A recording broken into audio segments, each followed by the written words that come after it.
नमस्कार सर, मेरा नाम राजू है। आज का टॉपिक है एसआईपी के लिए मैंडेट क्यों ज़रूरी है और मैंडेट रजिस्टर करने के कौन कौन से तरीके हैं। तो सबसे पहले ये देखते हैं कि काफ़ी सारे इन्वेस्टर करते हैं कि हमने सब कुछ कर दिया, मेरा पैसा ही नहीं कट रहा है। कैसे कटेगा पैसा? आप इन्वेस्टर हैं, आपको सपना आया वीडियो देख करके कि मच फंड करना चाहिए, सपना आया रात में। अब आपका पैसा तो बैंक में पड़ा हुआ है, बैंक को कहाँ से सपना आएगा? ये तो आपने सोचा कि मच फंड में करूंगा, सब रजिस्ट्रेशन वगैरह कर दिए, ये बात बैंक को पता नहीं है। तो बैंक आपको एक कागज देते हैं, उसमें साइन करके बैंक को देंगे, तो यहाँ पे रजिस्ट्रेशन होने के लिए जब जाएगा, तो जब बैंक में ये रजिस्टर्ड कागज हो जाएगा, फिर मच फंड पैसा आपका बैंक से कटना शुरू हो जाएगा। जो भी एएमसी में म्यूचुअल फंड में पैसा जा रहा है तब जाएगा, और इसको रजिस्टर्ड होने में मैक्सिमम 30 डेज लगता है। अब कौन कौन सा मैंडेट है यहाँ देखते हैं। पहला सबसे इंस्टेंट जो है 2 दिन में हो जाता है, नेट बैंकिंग, इसको ई मैंडेट बोलते हैं। आप ना नेट बैंकिंग का आईडी पासवर्ड लॉगिन करेंगे, मैंडेट रजिस्टर्ड हो जाएगा। डेबिट कार्ड के थ्रू सारा नंबर डेबिट कार्ड का डालेंगे, पासवर्ड डालेंगे, ओटीपी आएगा, डेबिट कार्ड से रजिस्टर्ड हो जाएगा। 2 दिन के बाद आपका पैसा ऑटोमेटिक कटना शुरू हो जाएगा। तीसरा है साइन, डिजिटल साइन। मोबाइल है, मोबाइल के स्क्रीन पे ही साइन करेंगे, वैसे मिला के जैसे बैंक में करते हैं। इसको बोलते हैं एक्स मैंडेट। इसमें टाइम लगेगा आपको 15 से 1 महीना तक, एक्स मैंडेट में टाइम लगता है। चौथा है फिजिकल मैंडेट। एएमसी जो कंपनी का म्यूचुअल फंड ले रहे हैं वो आपको एक प्रेम पत्र देंगे जिसको मैंडेट बोलते हैं। उस मैंडेट पे आप साइन करेंगे, फिर वही बैंक में जाएगा, बैंक से एएमसी में सब कुछ हो करके टाइम लगेगा 1 महीना। ये चौथा तरह का मैंडेट हो गया। पांचवा आखिरी है बिलर मैंडेट। आप क्या करेंगे, नेट बैंकिंग में जाएंगे, वहाँ बिलर आएगा, बिलर का ऑप्शन होता है पेमेंट करने के लिए। वहाँ पे बीएससी एनएससी होगा, या फिर जो भी एएमसी का आप म्यूचुअल फंड ले रहे हैं, नॉर्मली बीएससी एनएससी दिखता है अगर आप बड़े ऐप से लेते हैं।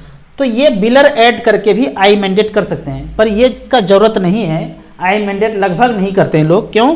क्योंकि जब नेट बैंकिंग है ही तो आप कौन सा करेंगे, ई मैंडेट कर ही लेंगे। तो ये पाँचों में से कोई भी एक मैंडेट करेंगे तो अगले महीने से आपका पैसा ऑटोमेटिक कटना शुरू हो जाएगा। अब यहाँ पे मैंडेट का लिमिट होता है, आप 50,000 डाल दीजिए, 1 लाख डाल दीजिए, 2 लाख डाल दीजिए, 5 लाख, 10 लाख, 50 लाख, कुछ भी डाल सकते हैं। कोई चार्ज चूर्ज इसका नहीं कटता है। 1 टाइम बैंक मैंडेट रजिस्ट्रेशन का चार्ज शायद बैंक 49 रुपीज या दूसरा बैंक 100 रुपया इस तरह का काटते हैं, 1 टाइम मैंडेट रजिस्ट्रेशन चार्ज। पर उसको इस अमाउंट से मतलब नहीं है। आप 1000 रुपया भी करेंगे, 2000 करेंगे, 25,000 करेंगे, 20,000 करेंगे, वो मैंडेट चार्ज 1 टाइम जो लगभग 100 रुपया है वो कटेगा ही कटेगा। तो कितना करना चाहिए? मेरे केस में मैंने 5 लाख रुपया किया है। अगर मैं 50,000 करूंगा तो क्या होगा, मान लेते हैं उसके पहले आपको जैसे ही मैंडेट रजिस्टर्ड होता है मैसेज आएगा, 2 लाख का मैंडेट आपका रजिस्टर्ड हो गया। जैसे ही इस तरह का मैसेज आता है 90% लोग मुझे फोन करते हैं, अरे राजू भैया हमने तो 10,000 का एसआईपी किया था, ये 50,000 2 लाख का मैंडेट कैसे आ गया? आप तो कहते भागता नहीं, डूबता नहीं, हराता नहीं, ये पैसा 2 लाख कट जाएगा बैंक से, कट जाएगा बैंक से। अरे कैसे कटेगा? मैसेज आया है बैंक मैंडेट रजिस्टर्ड। इसका यह मतलब नहीं है कि 2 लाख आपका बैंक से कट जाएगा। वो 10,000 का आपने अगर एसआईपी 2,000 का किया है तो 2,000 ही कटेगा, 5,000 का एसआईपी किया है तो 5,000 ही कटेगा, 10,000 का एसआईपी किया है तो 10,000 कटेगा। ये जो 2 लाख का मैंडेट लिमिट हुआ ना, एक क्रेडिट कार्ड के लिमिट की तरह है। जितना आप खर्चा करना चाहें करिए, जितना आप एसआईपी करना चाहें कीजिए। मैक्सिमम लिमिट 2 लाख का है। इसका मतलब क्या है, मान लेते हैं कि आपने 1 टाइम मैंडेट रजिस्टर किया है 2 लाख का, और आप खरीदना चाह रहे हैं, बाय करना चाह रहे हैं 4 लाख का, पर मैंडेट का लिमिट 2 लाख ही है, तो आपको 2 दिन में परचेज करना पड़ेगा। इसीलिए आप पहले भली भांति समझ लीजिए कि मैक्सिमम आप कितना ट्रांजैक्शन करेंगे, तो पता चल जाता है मैक्सिमम भाई हम 4 लाख 5 लाख भी कभी कर सकते हैं। तो चलो 5 लाख का मैंडेट रजिस्टर कर दिए, एक बार में 4 लाख रुपए इन्वेस्ट करना है तो एक बार में कट जाएगा। आपका मैंडेट रजिस्ट्रेशन 50,000 का ही है और आप 2 लाख रुपया इन्वेस्ट करना चाहते हैं मैंडेट के थ्रू ऑटोमेटिक, तो नहीं होगा। 50,000 एक बार, फिर 50,000 दूसरे दिन, फिर 50,000 तीसरे दिन, फिर 50,000 चौथे दिन। 1 दिन का लिमिट है ये 2 लाख। जो मैंडेट का रजिस्ट्रेशन का लिमिट होता है 1 दिन का होता है, यानी कि ऑटोमेटिक अगर पैसा काटना है तो आपको लिमिट के अंदर ही आपको 1 दिन में पैसा बैंक थ्रू करेगा। लेकिन आपके पास मैनुअली ऑप्शन है, नेट बैंकिंग से 5 लाख, 10 लाख, 20 लाख नेट बैंकिंग से कर सकते हैं। बहुत लोगों के पास नेट बैंकिंग नहीं है तो सिर्फ साइन है, साइन कर दिया, मैंडेट रजिस्टर्ड हो गया, 1 महीना टाइम लगे, जितना दिन टाइम लगे, एक बार मैंडेट रजिस्टर्ड हो गया उतने तक आप कभी भी ऑटोमेटिक लमसम परचेज कर सकते हैं, एसआईपी रजिस्ट्रेशन कर सकते हैं। अब एक खतरनाक बात है यहाँ पे मैंडेट रजिस्ट्रेशन में, आपने यहाँ पे आप हैं, यहाँ पे है मचमच फंड और यहाँ पे है बैंक। आप एसआईपी किए, करते जा रहे हैं, करते जा रहे हैं, और एक बार किसी तारीख को आपका पैसा अकाउंट में नहीं है तो उसको बैंक वाले बोलते हैं ईसीएस बाउंस। ईसीएस बाउंस के चार्ज केस में ये बैंक कहता है कि हमसे मचमच फंड पैसा मांगने आया, हम दे नहीं पाए, लौट के गया, बोलता कैसा अकाउंट होल्डर रखे हो, पैसा भी नहीं दिया। तो इसको लगता है कि हमको बेइज्जती हो गया, तो बेइज्जती का चार्ज काटेंगे। चार्ज कोई कहता है 100 रुपया काटूंगा, कोई कहता है 200 काटूंगा, कोई कहता है 500 काटूंगा, कोई कहता है 1000 रुपया काटूंगा। जल्दी जल्दी अमीर बनना है, बैलेंस शीट पे जल्दी जल्दी पैसा दिखाना है। तो पूरे साल में कभी कभी देखा जाता है 5000 करोड़ 10,000 करोड़ सिर्फ चार्ज का काट लिया कस्टमर से। फर्जी, मैं इसे फर्जी ही मानता हूँ। कोई चार्ज चूज नहीं, सब इलेक्ट्रॉनिक चीज़ है, नहीं कटा तो नहीं कटा, अगले महीना कट जाएगा। ये चार्ज नहीं कटना चाहिए, और कटना भी चाहिए तो नॉमिनल 10-20 रुपया कटना चाहिए, पहले तो कटना ही नहीं चाहिए। लेकिन आपका बैंक चार्ज काट लेगा, इसको मचमच फंड से कोई मतलब नहीं। आपका बैंक बचने का क्या उपाय है? जो भी आपका एसआईपी चल रहा है 15 दिन पहले उसको स्टॉप कर दीजिए। अरे कैसा बात बोल दी है, स्टॉप कर देंगे तो सारा बेनिफिट खत्म हो जाएगा। कोई बेनिफिट 1 रुपया का भी खत्म नहीं होता है। आप हर महीने सोनार के दुकान में सोना खरीदने जाते थे, 1 महीना नहीं गए, कोई बात नहीं, अगले महीना जब जाएंगे तो अगले महीना खरीद लेंगे। तो उस 1 महीने का कम हुआ, बाकी कोई बेनिफिट, पैसा था ही नहीं तो लगाया ही नहीं।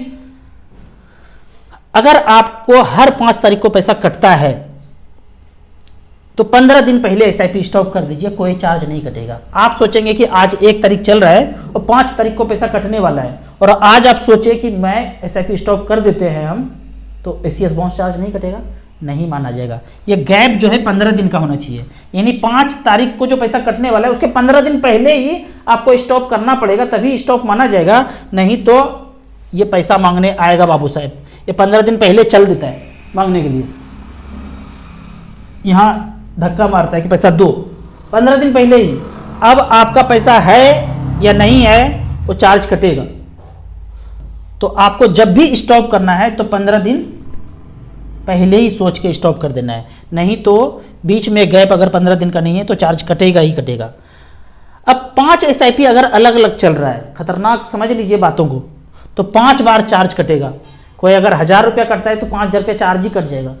आप 100 रुपया का एसआईपी कर रहे हैं और आपका अकाउंट अगर एचडीएफसी में है, तो किसी इन्वेस्टर ने मुझे शायद बोला था कि 1000 रुपया चार्ज काट लिया, कितना सच है मुझे पता नहीं, इन्वेस्टर की तरफ से मैं बोल रहा हूँ। 100 रुपया का एसआईपी 5 किया, पैसा नहीं कटा तो चार्ज 5000 रुपया कट गया, वो 5000 रुपया गेन होने के लिए न जाने कितना समय लगेगा। तो बैंक का ये हरकत है,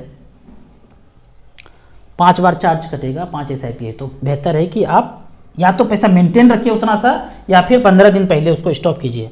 अब एक नए लोगों का कहना है कि पहली बार आपका वीडियो देखे, इससे पहले तो सिर्फ सपना चौधरी का वीडियो देखते थे, पहली बार आपका राजू जी वीडियो आ गया। हम 25,000 रुपये पर मंथ कमाते हैं, छोटा मोटा काम करते हैं, 25,000 रुपये पर मंथ कमाते हैं। कितना करूं कि फाइनेंशियल फ्रीडम जो वर्ड बोलते हैं वो आ जाए? तो इसके लिए मैं बोलता हूं मात्र 5,000 रुपये पर मंथ कीजिए। 5,000 रुपये पर मंथ यदि करते हैं तो एक रिकॉर्ड दिखाते हैं। यहाँ पे हमने StarSIP.in में गए, StarSIP का आप ऐप भी डाउनलोड कर सकते हैं, कोई चार्ज चूज नहीं है, कोई mobile number, ETP, OTP, email ID कुछ नहीं मांगना है, भक से ऐसे खुल जाएगा। आप पहली बार देखे थे, पहले तो सपना चौधरी वीडियो देख रहे थे, अभी इस स्क्रीन पे आइए। 5,000 रुपये पर मंथ किसी ने 22 साल से करता रहा। सोचिए कि आप कब से कमा रहे हैं, दिल्ली, बम्बई, कलकत्ता, मद्रास में। तब से 55,000 रुपया होता रहता निपॉन इंडिया ग्रोथ फंड में, तो 13,20,000 जमा करते आप, और पैसा है यहाँ पे 2,07,00,000 रुपया। दूसरा फंड है ICC पोजिशन टेक्नोलॉजी, यहाँ पे 13,20,000 जमा तो उतना ही होगा, और आज पैसा बनाया है 1,62,00,000। तीसरा फ्रैंकलिन इंडिया प्राइमा 13,20,000 यहाँ भी जमा हुआ है, 5,000 रुपये पर मंथ, एक बार नहीं दिए हैं, 1,55,00,000 रुपया यहाँ पे है। ICC पोटेंशियल FMCG यहाँ पे भी उतना ही जमा हुआ, पैसा बना है 1,53,00,000। चौथा है 1,45,00,000, कौन सा है? फंड का नाम है HDFC flexi cap quant active, इसने बनाया है 1,35,00,000। एवरेज का अगर बात करते हैं हम, पिछले 22 साल में एवरेज का बात करें तो कितना रिटर्न दिया है यहाँ देख लेते हैं। ऑल इक्विटी हमने सेलेक्ट करके रखा था, तो ऑल इक्विटी में अगर सबसे लास्ट में बॉटम का भी बात करूं तो टॉरस लार्ज कैप इक्विटी 13,20,000 जमा हुआ है और पैसा है यहाँ पे 47 लाख रुपया, 10% का रिटर्न तो भी इसने दिया है। Bank, post office, safe safer से ज़्यादा दिया है। लेकिन हम हमेशा मैं बोलता हूँ जिसमें AUM कम है वहाँ पे नए इन्वेस्टर को छोटे मोटे जो पैसा लगा रहे हैं उसमें आपको नए इन्वेस्टर को छोटे AUM में नहीं डालना है, बड़ा AUM है 19,000 करोड़। हम देशवासियों ने यहाँ पे 19,000 करोड़ पैसा दिया है, 11,000 करोड़, 8,000 करोड़, 1,400 करोड़, 39,000 करोड़, जिसमें ज़्यादा AUM है वहाँ पे पैसा लगाइए। 1,000 रुपया का 5 करना है तो आपको सिंपली सेलेक्ट करना है यहाँ पे स्मॉल कैप। 5,000 रुपये पर मंथ ऑलरेडी सिलेक्टेड है और यहाँ पे मैं 12-13 साल सेलेक्ट कर लेता हूँ क्योंकि उसके पहले स्मॉल कैप ज़्यादा था नहीं। तो आपको स्मॉल कैप में 1,000 का 5 ले लेना है। Nippon, SBI, DSP, Franklin, Kotak, HDFC, quant, ICICI, ये सब में बराबर बराबर आप पैसा डाल दीजिए। 14-15 साल में नैया पार लग जाएगा, फाइनेंशियल फ्रीडम पा लीजिएगा। अब कुछ कमेंट्स का बात करते हैं। कमेंट में क्वेश्चन पूछा जाता है, कुछ बेहतरीन क्वेश्चन आया है, राजू जी म्यूचुअल फंड से एक दिन में कितना पैसा रिडीम कर सकते हैं? सारा का सारा, कोई लिमिट नहीं है लिखित में अभी तक, कभी होगा तो बताएंगे। अभी तक सारा का सारा पैसा आपका अकाउंट में, आपने 1 करोड़ जमा किया, 15-15,000 रुपया पर मंथ जमा किया, 15 साल के लिए किया और भाग्य से 15,000 रुपये 15% के दर से पैसा भी मिल गया। 15,000, 15 साल, 15%, 1 करोड़ रुपया हो गया। 1 करोड़ रुपया रिडीम करेंगे, बैंक में 1 करोड़ रुपया आ जाएगा। अब आपका बैंक का लिमिट जाने कि आप एक दिन में 1 लाख निकाल सकते हैं, 10 लाख निकाल सकते हैं, 20 लाख निकाल सकते हैं, वो बैंक का लिमिट जानिए। म्यूचुअल फंड का कोई लिमिट नहीं है।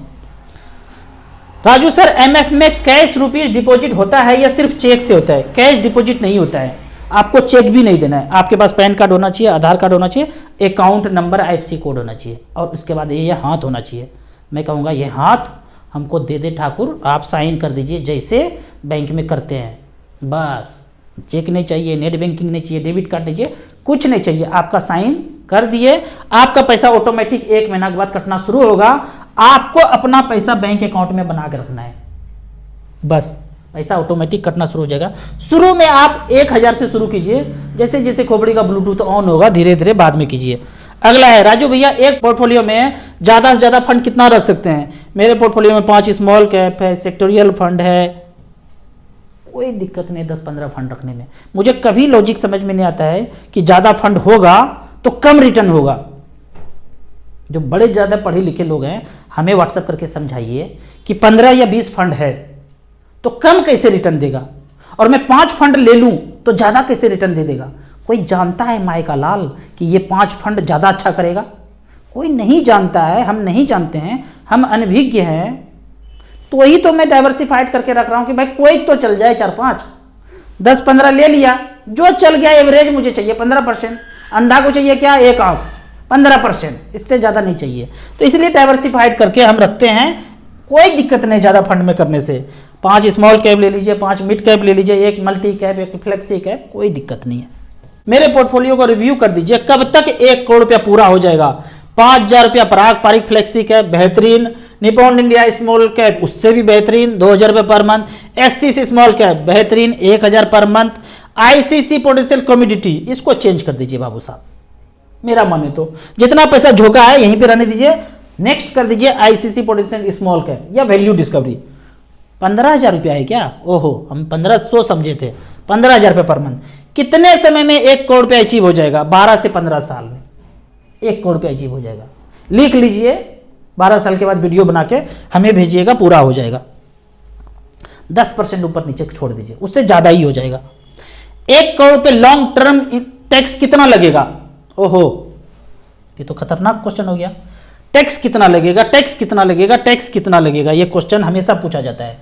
इसको थोड़ा सा अच्छे से इसका आंसर दे देते हैं। मान लेते हैं कि आप 15-15 हज़ार रुपये पर मंथ का SIP करते हैं 15 साल तक। अब म्यूचुअल फंड से स्मॉल कैप में 1 करोड़ रुपये आपका बन जाता है, तो 10% टैक्स देना है। बाबूजी दे दीजिए। पहले तो 1 करोड़ में 27 लाख मूलधन है, इसको हटा दीजिए। जो पैसा बचा 77 लाख रुपया लगभग, उसमें से 1 लाख रुपया और माइनस कर दीजिए, 1 लाख छूट है। अब जो बता 76 लाख, उसका 10% 7.6 लाख टैक्स देना पड़ेगा। ये पड़ेगा वर्ड आ गया।